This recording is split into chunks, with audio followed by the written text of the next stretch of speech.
Lieutenant Colonel Ed Nagler can remember the day his dream took shape. I remember dragging my dad over to a stand where the sign said, "Buy a hot dog from a fighter pilot." And I made sure he bought me that hot dog from a fighter pilot that day, because that's what I thought was the coolest job in the world.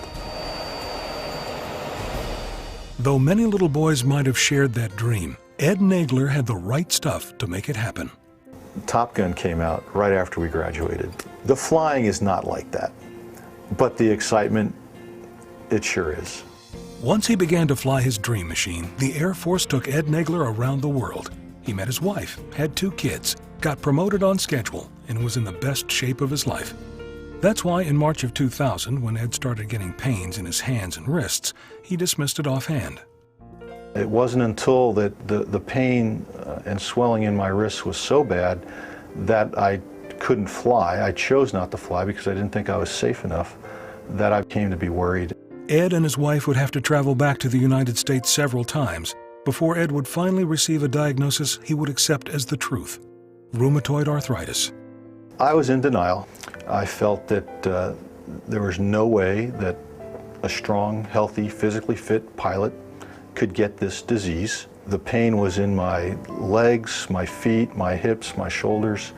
The day my son was born, which was about a week before I got the official diagnosis, I couldn't even pick him up.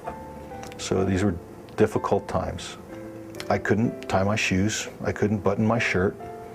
My wife essentially had to help dress me. I was very concerned that I would no longer be able to take care of my family.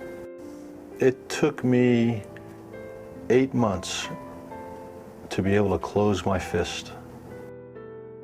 Ed was officially grounded by the Air Force and was being told by doctors to simply accept his condition. No, I'm not, because I know the damage isn't there. We have to try new medications. Ed credits the Arthritis Foundation with giving him the ammunition he needed to fight harder to beat the disease.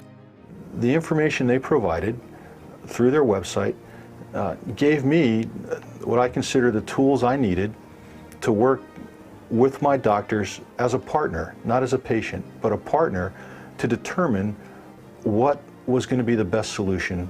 The timing for Ed was perfect. The drug that helped me turn the corner, that gave me my life back, truly was the first medication ever developed and released solely for the treatment of rheumatoid arthritis. The foundation gave me that. That's where I found out about the new medications. After his medical miracle, partially funded by the Arthritis Foundation, Ed trained with the Joints in Motion team, completed a marathon, and started counting the little things that add up to a big second chance in life. I was helping coach my son's baseball team this year. I assist with my daughter's softball team. I mow the yard. I work in the yard. I have no excuses anymore. And it may have taken a little while, but Ed never stopped believing he'd fly again. It took about 3 years to make that happen.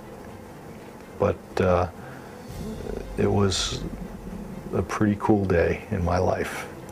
And it may not be an F-16 Ed is flying these days, but he's still pretty proud of his career. We are part of the 53rd Weapons Evaluation Group here at Tyndall Air Force Base. We evaluate the weapons that are being used to fight this war.